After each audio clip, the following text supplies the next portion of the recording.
안녕하십니까. 예수님을 만난 사람들 두 번째 강의를 진행하도록 하겠습니다. 오늘 우리가 함께 살펴볼 본문은 요한복음 4장 1절에서 26절 말씀에 등장하는 사마리아 여인과 예수님의 만남입니다. 사마리아 여인과 만남을 통해서 오늘 우리의 삶 속에 찾아오신 예수님을 기억하고 알아가는 복된 시간이 되기를 소망합니다. 오늘 우리가 함께 살펴볼 사마리아 여인, 사마리아 지역에 대해서 먼저 알아볼 필요가 있습니다. 사마리아 지역은 당시에 유대인들이 배척하고 멸시하였던 땅입니다. 당시 유대인들은 갈릴리 지역과 유대 지역을 왕래할 때 이 두 지역을 잇는 가장 빠른 경로인 사마리아 지역을 통과하지 않고 베레아 땅으로 멀리 우회하였던 관습이 있었습니다. 이것은 유대인들이 종교적 또는 혈통적으로 혼합된 사마리아를 부정하게 여겼기 때문입니다. 그런데 예수님께서는 이러한 유대인들의 태도에도 불구하고 굳이 오늘 사마리아를 경유하는 길을 선택하셨습니다.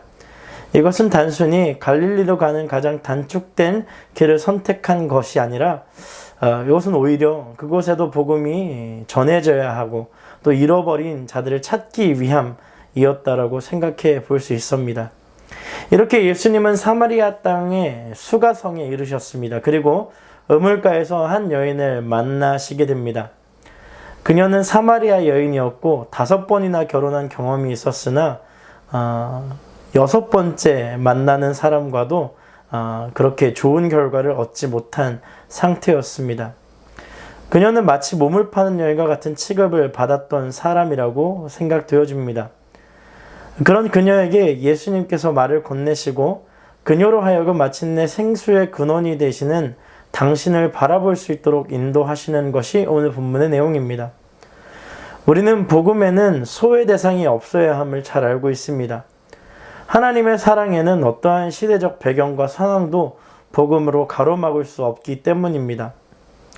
먼저 하나님은 모든 사람이 구원에 이기를 원하십니다. 그 권면의 만남을 우리가 함께 살펴보도록 하겠습니다. 3절과 4절 말씀입니다. 제가 읽어드리겠습니다. 그래서 예수께서 유대를 떠나 다시 갈릴리로 가셨습니다. 갈릴리로 돌아가려면 사마리아 지방을 거쳐야만 했습니다. 오늘 본문에 사마리아 지방을 선택하시는 예수님의 말씀이 기록되어 있습니다.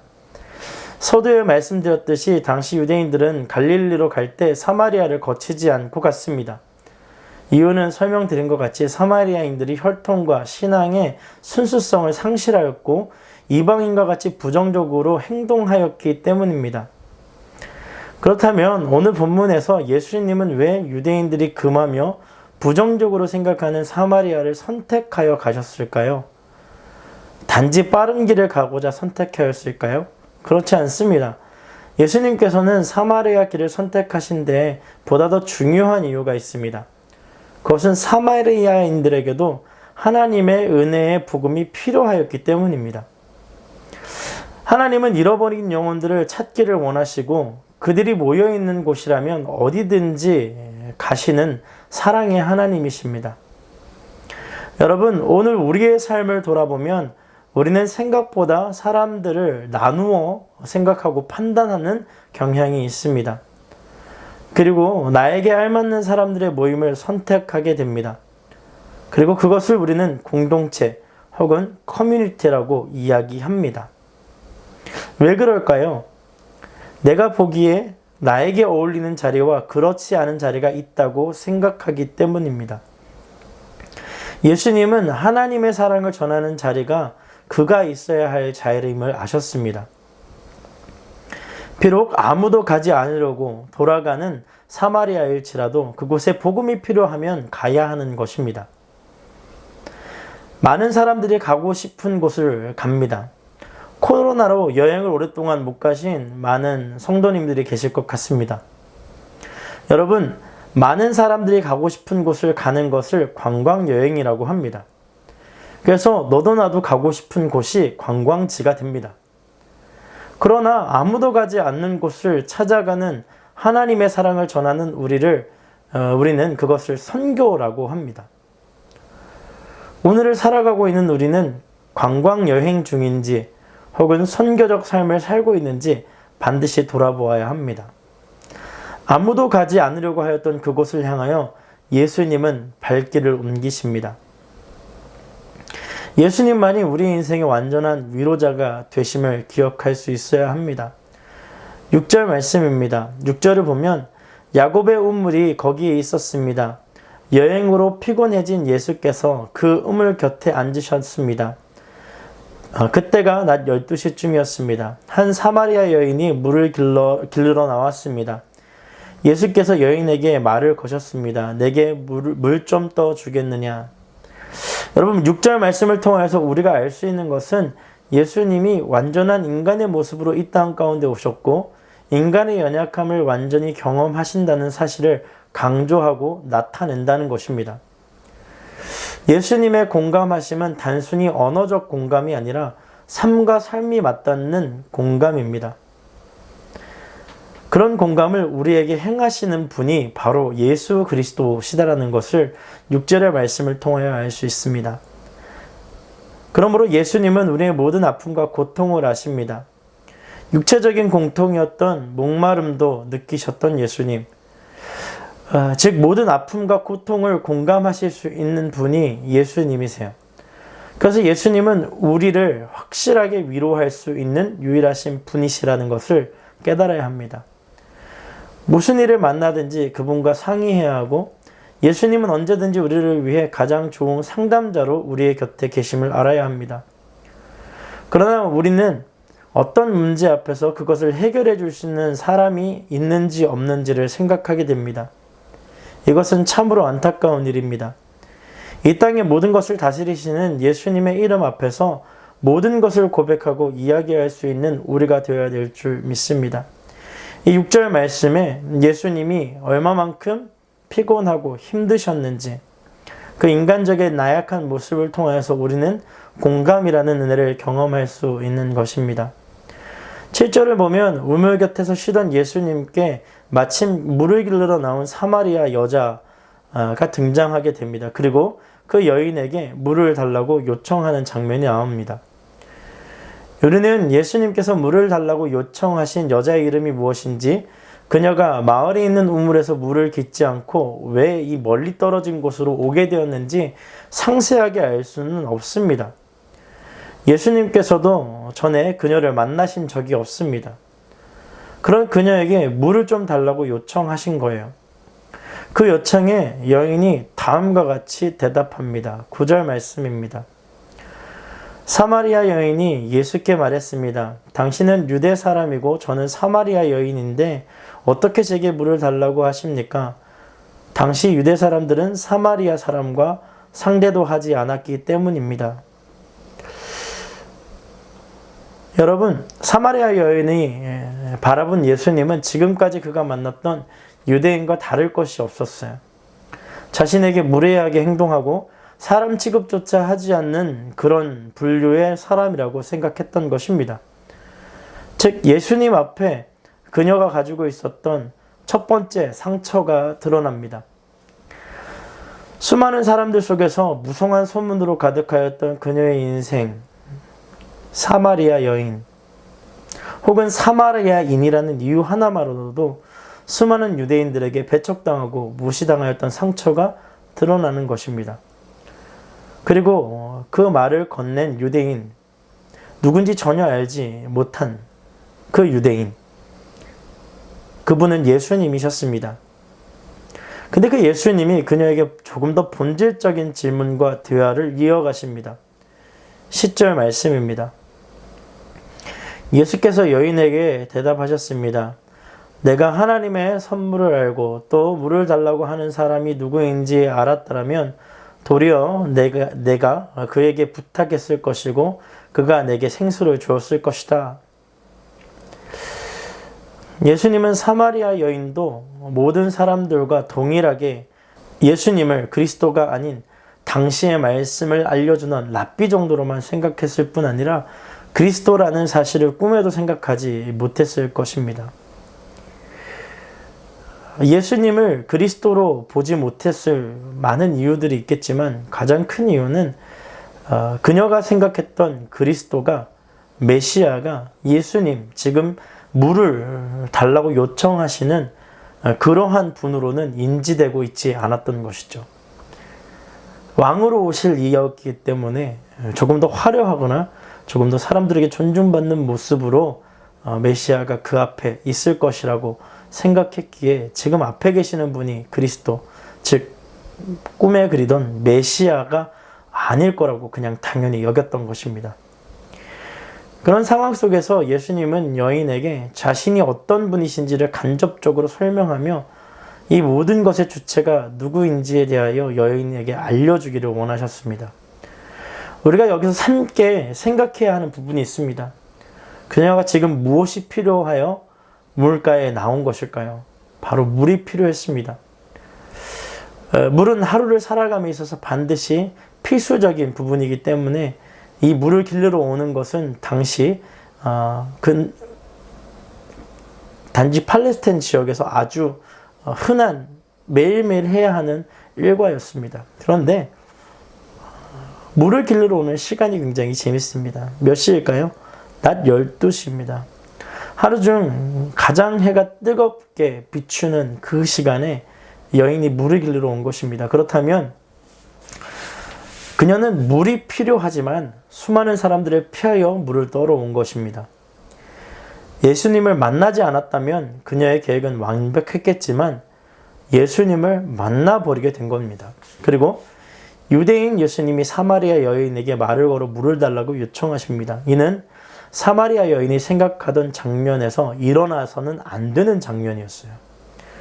그러니까 상처가 많은 이 사마리아 여인은 아무도 보지 않는 곳에서 아무랑 대화를 나누지 않고 그냥 스스로 무엇인가를 반드시 해결해야 했던 거예요. 그러니까 얼마만큼 그녀의 마음 가운데 상처가 가득했겠습니까? 근데 그 첫 번째 상처가 예수님 앞에서 드러나기 시작하는 거예요. 생각하지 않은 만남이 때로는 우리의 마음을 어렵게도 합니다. 나의 상처가 드러나니까 두려워지고 그 다음에 그 두려움을 숨기기 위하여서 우리는 끊임없이 머리를 굴러가며 스스로의 삶을 숨기려고 애써 노력합니다. 근데 본문에서 중요한 것은 무엇이냐 하면 그 상처가 예수님 앞에서 반드시 드러나야 한다는 거예요. 예수님의 상처를 치유하시는 능력의 주님이십니다. 사랑하는 여러분, 여러분의 마음 가운데 상처의 투성이들, 상처의 그 모난 부분들이 예수 그리스도 앞에서 드러날 수 있는 이 여름이 되기를 축복합니다. 상처가 드러나면 주님이 치유하시게 되는 거예요. 상처가 드러나면 주님이 역사하시기 시작합니다. 그것을 주님 앞에서 애써 숨기지 않는 저와 여러분이 되기를 축복합니다. 예수님의 생수에 대한, 이 생명수에 대한 말씀은요, 이 땅의 것을 채우는 것이 아닌 영원한 생명이 되는 구원을 선포하는 것임에도 그것을 여인은 이해하지 못합니다. 이유는 간단합니다. 땅에 존재하는 자로 생각하고 있기에 땅의 것을 구하는 것이 마땅하기 때문입니다. 예수님이 이 땅에 존재하시는 이유는요, 이 땅에 존재하나 하늘에 거하는 자로, 하늘에 거하지만 땅을 위하여 보냄받은 자로 예수님이 이 땅 가운데 오신 것입니다. 즉 예수 그리스도를 구주로 영접한 하나님의 사람들은 땅에 거하나 하늘 나라를 향하여 살아가는 존재, 하늘에 거하지만 땅을 위하여 보냄받은 존재임을 기억할 수 있어야 합니다. 그렇기 때문에 세상 사람들에게 하나님을 증거하는 일은 절대적이고 필수적인 것입니다. 사랑하는 여러분, 여름 아울리치가 진행이 되고요. 또 여름 아울리치를 다녀오신 분들도 계실 것입니다. 비록 비대면으로 진행되지만 우리가 그 아울리치를 뜨겁게 준비해야 하는 이유도 하늘로부터 보냄받은 하나님의 미션들이 우리 가운데 있기 때문입니다. 그리고 땅에 거하고 있지만 하늘을 바라보고 있는 인생이기에 그것을 증거할 만한 존재들로 부름을 받았기에 우리가 이 여름 가운데 열심히 선교하고 있는 것입니다. 저와 여러분이 예수님을 닮아 하나님의 사랑을 이 땅 가운데 흘려보낼 수 있는 그런 그리스도인들이 되기를 축복합니다. 11절과 12절의 말씀을 제가 읽어드리겠습니다. 여인이 예수께 말했습니다. 선생님께 두레박도 없고 이 우물은 깊은데 선생님께서는 어디에서 생수를 구한단 말입니까?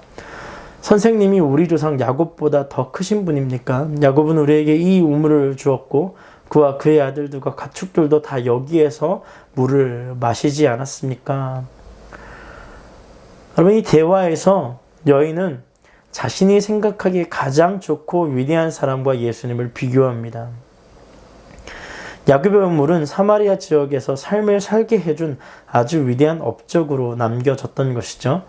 그러나 여인이 깨닫지 못한 것이 있습니다. 그것은 야곱에게 우물을 허락하신 분도 자신의 삶에 지금 바로 이 순간 그 앞에 계신다라는 거예요. 예수님의 섭리 안에, 주님의 섭리 안에 이 모든 것이 다 있음에도 불구하고 야곱이 마치 모든 것을 행한 것처럼 착각하며 이야기합니다. 여러분, 우리가 살아가는 세상에는요, 예수님을 알지 못하고 그들의 눈에 보기 좋은 것이 전부인 것처럼 자랑하며 살아가는 많은 사람들이 있습니다. 물론 그들이 자랑하는 모든 것이 잘못된 것은 아닙니다. 그것이 삶의 유익을 줄 때도 있고 그것을 통하여서 상대적 풍족함을 느낄 수도 있습니다. 하지만 이 모든 것이 하나님께로부터 왔고 그물을 알아가는 기쁨보다 더 크고 우리를 풍성하게 하는 자랑할 만한 것들이 없다는 것을 깨닫지 못했기 때문에 그들의 손에 있는 것을 자랑하는 것입니다. 우리는 그런 세상 사람들에게 진정 자랑해야 하는 것이 무엇인지, 무엇이 우리를 영원한 풍성한 삶으로 이끄시는지를 알려주어야 하는 거예요. 사마리아 여인은 이 야곱의 우물이 얼마나 자랑스러웠는지 그것을 막 이야기하기 시작합니다. 예수님이 이 이야기를 듣고 얼마만큼 귀엽게 보셨을까요? 모든 것을 창조하신 예수님 앞에서 우리가 자랑할 것은 예수님 한 분밖에 없음을 기억할 수 있어야 합니다. 예수님은 사마리아 여인에게 다시 말을 건네십니다. 13절에 14절이에요. 예수께서 대답하셨습니다. 이 우물을 마시는 사람마다 다시 목이 마를 것이다. 그러나 내가 주는 물을 마시는 사람은 영원히 목마르지 않을 것이다. 내가 주는 물은 그 사람 안에서 계속 솟아올라와 영생에 이르게 하는 샘물이 될 것이다. 예수님은 이 사마리아 여인에게 가장 필요한 것이 무엇인지를 알고 계셨습니다. 육체적 목마름으로 항상 체험이 있기를 원했던 그녀였지만 그녀에게 가장 필요한 것은 예수님이셨기 때문이에요. 예수님은 우리의 문제를 가장 정확하게 파악하십니다. 우리가 생각하는 문제가 주님이 보시는 문제의 차이가 있습니다. 우리는 오늘 우리에게 필요한 것을 문제라고 생각합니다. 하지만 주님은 우리의 인생의 가장 중요한 주님과의 관계에 집중하십니다. 주님과의 관계가 형성되지 않으면 인간은 참 평안과 참 사랑과 참 구원을 경험할 수 없기에 그 어떤 문제보다 예수님을 구주로 영접하는 문제가 먼저 해결돼야 되는 거예요. 오늘 여름 특강을 듣고 계시는 많은 성도님들이 그 삶 가운데 어떤 문제들이 있는지 돌아볼 수 있기를 축복합니다. 그리고 모든 문제 속에 하나님과의 관계가 어떻게 세워져 있는지를, 그리고 그 관계를 어떻게 하나님께로 돌이켜 나아갈지를 고민할 수 있어야 합니다. 예수님은 이 사마리아 여인에게 영생에 대한 이야기를 하십니다. 이 영생의 물에 대한 설명에 사마리아 여인은 다음같이 대답합니다. 15절이에요. 여인이 예수께 말했습니다. 선생님, 제게 그 물을 주십시오. 제가 목마르지 않고 다시는 물을 길러 여기까지 나오지 않게 해주십시오. 그녀의 대답에서 우리가 발견할 수 있는 것은요, 그녀의 삶이 얼마나 강팍해졌는지, 그리고 정말 목마르고 힘든 삶을 살고 있다는 것을 느낄 수 있습니다. 서두에도 말씀드렸지만 이 여인이 낮 12시에 물을 길러 온 이야기의 배경을 잘은 알지 못하지만 5번의 결혼과 또 6번째 함께 살고 있는 남자가 있지만 그럼에도 불구하고 신랑이라고 옳게 이야기할 수 있는 사람이 없고 그 누추하고 정말로 어려운 상황 가운데 그 누구 하나도 그녀의 말을 들어주지 않는, 그리고 사람들의 수군거리는 손가락질을 피하여 낮 12시에 물을 길러 온 것이죠. 그에게 정말 필요한 것은 평생 물을 기르지 않고 바깥으로 나오지 않고 집 안에서 머무를 수 있는 그가 가지고 있는 상황에서의 최적의 평안함을 누릴 수 있게 해달라는 간절한 요청이었습니다. 그렇습니다. 여러분, 우리의 삶도 동일하죠. 정말 힘들고 오늘 하루하루를 버티듯 살아갈 때가 참 많이 있습니다. 그것을 주님께 고백하는 기도는 우리 가운데 드러나기 시작해야 됩니다. 솔직하게 주님께 이야기할 수 있어야 돼요. 성경에 수많은 병자들이 예수님을 만났을 때 자신을 불쌍히 여겨달라고 소리칩니다. 불쌍히 여겨달라, 긍휼히 여겨달라는 것은 현 시점에 나의 상황을 솔직하게 주님 앞에 털어놓는 겸손입니다. 그런 기도는요, 예수님과의 관계를 깊이 있게 형성하는 기도가 되기 시작합니다. 예수님은 사마리아 여인의 삶의 모든 것을 알고 계셨지만 그의 입으로 고백되어지기를 기다리셨던 것 같습니다. 그리고 그의 입술을 통하여서, 그녀의 입술을 통하여서 고백되어지는 대화를 통하여서 더 깊은 질문들로 들어가 본격적으로 그녀의 아픔을 어루만지시기 시작합니다. 16절이에요. 예수께서 여인에게 말씀하셨습니다. 가서 내 남편을 불러오너라. 여러분, 예수님은 사마리아 여인이 누구에게도 들키고 싶지 않은, 아니 모든 사람의 구설수에 올라있는 주제이기에 더 이상 누군가로부터 듣기 싫은 가장 큰 상처였던 주제를 이 사마리아 여인에게 다시 던지세요. 가서 내 남편을 불러오라는 것이죠. 예수님이 이야기를 던진 이유가 무엇일까요? 당시 시대적 배경을 살펴보면 한 여인이 혼자 살아갈 수 없는 사회적 제도와 구도를 가지고 있었습니다. 땅을 자신의 소유로 하지 못하고 여성이기에 혼자서 할 수 있는 일들이 오늘과 상대적으로 큰 차이가 있었기에 그녀는 끊임없이 결혼을 할 수밖에 없었던 거예요. 살기 위해서. 그런 아픔은 당시에도 오늘날에도 사람들의 입에 쉽게 오르고 내릴 수 있는 이야기거리가 되고, 이를 통해 마음의 상처와 삶의 불안감은 더욱더 커졌을 것입니다. 그런 사마리아 여인에게 남편을 데려오노라는 예수님의 대화는 숨어있는 의도가 있는 것입니다. 즉 사마리아 여인에게 이렇게 반문하는 것과 같은 것이죠. 너가 가장 안전하다고, 그리고 너의 남편이 너를 보호할 수 있다고 생각하고 판단하여 여러 번 결혼하였는데 정말로 너가 안전하고 평안하니? 너가 정말로 안전하고 평안하니? 라고 물어보신 것이죠. 여러분, 우리는 사마리아 여인과 같이 수많은 노력들을 합니다. 안전하고 평안함을 누리기 위해서 끊임없이 노력을 합니다. 그 수많은 노력에 예수님이 오늘 질문하시는 거예요. 그래서 너 정말로 평안하니? 참 평안을 얻었니? 라고 질문하시는 거예요. 그에 대한 사마리아 여인 다음과 같이 이야기합니다. 17절에서 18절입니다. 여인이 예수께 대답했습니다. 저는 남편이 없습니다. 예수께서 여인에게 말씀하셨습니다. 실은 전에 내게 남편이 5이나 있었고 지금 함께 사는 남자도 내 남편은 아니니 내가 지금 한 말이 맞구나. 여러분, 여인은 5번의 결혼을 하였고 지금 살고 있는 남자는 6번째 남자입니다. 그녀가 마을에 있는 우물을 사용하지 못하고 멀리 떨어지는 곳에 나온 이유도 그것 때문입니다. 그녀를 아는 사람은 그녀를 죄인 취급하였고 자신을 진정성 있게 도와줄 사람을 찾지 못해 방황하였습니다. 그녀의 말에 귀를 기울여 줄 수 있는 사람은 없었던 거예요. 그런 그녀의 마음에 예수님이 찾아오세요. 그리고 그녀는 이제 더 이상 예수님을 선생님이라는 호칭이 아닌 예언자라는 호칭을 사용하여 이야기를 이어갑니다.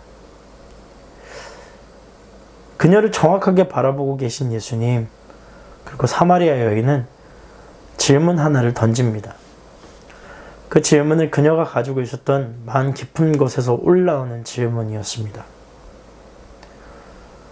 여러분, 수많은 상처가 있죠. 저와 여러분이 세상을 살아갈 때 참 많은 상처 속에서 살아갈 것입니다. 상처가 쌓이고 쌓이다 보면 그것을 어떻게 걷어내야 할지 모를 정도로 수많은 상처 가운데 머물러 있는 우리를 발견하게 됩니다. 근데 오늘 사마리아 여인과 같이 예수님을 만나게 되면 그 상처 하나하나를 아픔 가운데 예수님이 들춰내십니다. 그리고 그 밑바닥에 있는 가장 중요한 질문 하나에 예수님과 사마리아 여인이 도달하게 됩니다. 20절 말씀입니다. 우리 조상들은 이 산에서 예배를 드렸는데 당신의 유대 사람들은 예배는 예루살렘에서만 드려야 한다고 말합니다. 여러분, 이 질문이 매우 뜬금없이 나온 것처럼 보이지만 그렇지 않습니다. 예수님을 예언자로 알게 된 이 사마리아 여인이 그토록 알고 싶었던 예배에 대한 질문을 용기 내어 물어본 거예요. 당시 사마리아인들은 하나님께로 버림받았다. 혼합되어 우상을 숭배했기 때문에 하나님들이 너희를 버렸다 등의 취급을 받았습니다. 그래서 그들 나름대로 하나님을 예배하고 싶었고, 그리고 하나님의 은혜를 경험해 보기를 원했던 거예요.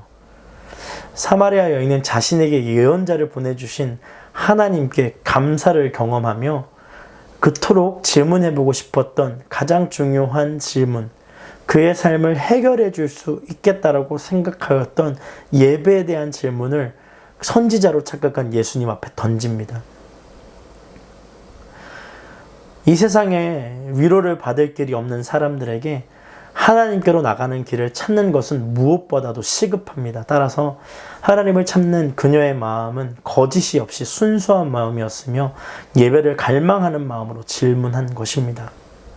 이 예수님이 다음과 같이 말씀하십니다. 21절에서 24절 말씀을 함께 보겠습니다. 예수께서 여인에게 말씀하셨습니다. 여인아, 나를 믿으라. 이제 이 산도 아니고 예루살렘도 아닌 곳에서 아버지께 예배를 드릴 때가 올 것이다. 너희 사마리아 사람들은 알지 못하는 것을 예배하지만 우리 유대 사람들은 알고 있는 것을 예배한다. 이는 구원이 유대 사람으로부터 나오기 때문이다. 이제 참되게 예배하는 사람들이 영과 진리로 아버지께 예배를 드릴 때가 오는데 지금이 바로 그때다. 아버지께서는 그렇게 예배드리는 사람들을 찾고 계신다. 하나님은 영이시니 하나님께 예배드리는 사람은 영과 진리로 예배드려야 한다. 아멘. 결국 사마리아 여인이 가지고 있었던 가장 큰 점이 드러납니다. 그것이 무엇일까요? 바로 예배입니다. 예배는 하나님을 만나는 출발점입니다. 하나님을 경험하는 유일한 방법이 바로 예배에서 시작되기 때문입니다. 하나님을 만나는 예배는 영과 진리로 나가는 것이라고 예수님이 말씀하셨습니다. 그럼 영과 진리는 무엇일까요? 영은 말 그대로 성령으로 드려지는 예배를 의미합니다. 성령은 우리로 하여금 우리의 삶의 주인이 누구이시며 하나님의 존재하심과 거룩하심, 통치하심을 깨닫게 합니다. 또 진리는 무엇일까요? 진리로 드리는 예배는 말씀으로 오신 분 예수 그리스도를 의미합니다. 즉 예수 그리스도를 통하여 예배하고 그분을 통하여서만 진정한 예배를 드릴 수 있다는 말씀을 하고 있는 것입니다. 그녀는 하나님을 만나고 싶었습니다. 아마도 많은 사람들이 그녀의 삶을 하나님께 저주받았다라고 이야기했을 거예요. 혹은 하나님께로부터 버림받은 사마리아인이라는 근본적인 태생의 질문도 있었을 것입니다. 그런데 중요한 것은 예배를 드려야 살 수 있다는 그 간절함이 그녀의 마음 가운데 있었던 거예요. 하나님을 어떻게 예배하면 될지에 대한 이 공간적, 장소적인 질문에 예수님의 대답이 우리를 생소하게 합니다. 그녀는 어느 산에서 예배를 드려야 할지를 이야기하고 질문하지만 예수님은 참된 예배하는 사람들은 영과 진리로 하나님께 예배를 드릴 때가 오는데 바로 이때, 지금이라고 얘기하시는 거예요. 사마리아 여인의 질문을 통하여서 예수님은 구약의 예배, 즉 시공간에서 드려져야 하는 예배, 그것을 뛰어넘어 이 영적인 예배의 길을 알려주십니다. 결국 사마리아 여인을 만나신 예수님은 그녀가 가장 부끄럽고 창피해하는 모든 것으로부터 자유함을 주시고 유일한 생명수이신 하나님을 신령과 진정으로 예배하는 것이 무엇인지 말씀을 해 주십니다. 모든 사람의 가장 깊은 곳에는 구원에 대한 갈망이 있습니다. 우리가 평안을 누리며 살아가기를 원하는 이유도 또한 모든 불의에서 자유하기를 원하는 것도 참 평안에 대한 갈망, 이 모든 사람들이 가지고 있는 갈망입니다. 예수님은 사마리아 여인에게 찾아가셔서 그녀를 만나시고요. 그녀의 삶 가장 깊은 곳에 올라오는 참된 질문에 응답하셨던 거예요. 그리고 사마리아 여인은 그렇게 기다리던 메시아가 그녀 바로 앞에 있음을 깨닫게 됩니다. 25절에서 26절입니다. 여인이 예수께 말했습니다. 저도 그리스도라 하는 메시아가 오실 것을 압니다. 메시아가 오시면 우리에게 모든 것을 알려주실 것입니다. 그러자 예수께서 여인에게 하셨습니다. 지금 내가 말하고 있는 내가 바로 그 메시아다. 사랑하는 여러분, 예수님께서 사마리아 수가라는 동네의 우물가에서 만났던 한 여인은 바로 우리의 이전 모습이며 오늘 우리가 주변에 얼마든지 만나볼 수 있는 수많은 사람들의 모습이기도 합니다. 우리는 모두가 이 여인처럼 실패한 인생들이었는데 예수님께서 우리에게 오셔서 구원하여 주셨던 것이죠. 우리 모두는 그분의 은혜로 새로운 삶을 시작하게 된 것입니다. 오늘도 그분의 구원이 필요한 사람들, 치유가 필요한 인생들을 찾아가시는데 우리가 그분의 입이 되지 않는다면 세상은 그분을 만나지 못하게 됩니다. 사마리아 여인의 인생은 참으로 힘들고 어려운 삶이었습니다. 하지만 예수님의 찾아가심으로 인하여서, 예수님의 방문하심으로 인하여서, 예수님의 질문들로 인하여서 그의 인생이 슬픔에서 기쁨의 인생, 예수님을 만난 인생, 메시아를 경험한 인생으로 변화하게 됩니다. 저와 여러분이 예수님의 입이 되어야 합니다. 즉 힘들고 어려운 자에게 질문할 수 있어야 되고 그 질문에 가장 깊은 내면 가운데 구원의 복음을 확실하게 심어줄 수 있는 그러한 하나님의 전달자가 되어야 될 줄 믿습니다. 오늘 강의를 마치면서 우리가 함께 생각해 볼 것은요. 이 시대의 수많은 사마리아인들을 위해서 우리가 일어나 복음을 전하지 않는다면 누가 그들을 향하여 갈 수 있겠습니까? 많은 사람들이 가고 싶은 곳은 관광지이고 하나님의 복음을 들고 아무도 가지 않는 곳을 향하여 걸어가는 것을 선교라고 표현하였습니다. 관광객이 되지 않고 선교사가 될 수 있는 저와 여러분의 인생이 되기를 축복합니다. 그리고 하나님 앞에서 드러나지 않는 우리의 상처들을 하나씩 드러낼 수 있어야 합니다. 그때 비로소 본질적인 문제가 해결되기 때문입니다. 예수님은 사마리아 여인의 인생의 본질적인 질문을 해결하기 위하여서 그녀를 만나신 것입니다. 그녀의 창피해했던 수많은 과거들의 일들은 예수님의 보시기에는 아무것도 아니었던 거예요. 본질적인 예배에 대한 질문을 듣고 그것이 치유되면 그 외의 상처들은 자연스럽게 치유되기 때문에 예수님은 그 끝내 복음적, 예배적 요소에 대한 질문에 응답하시고 그것을 알려주셨던 것입니다.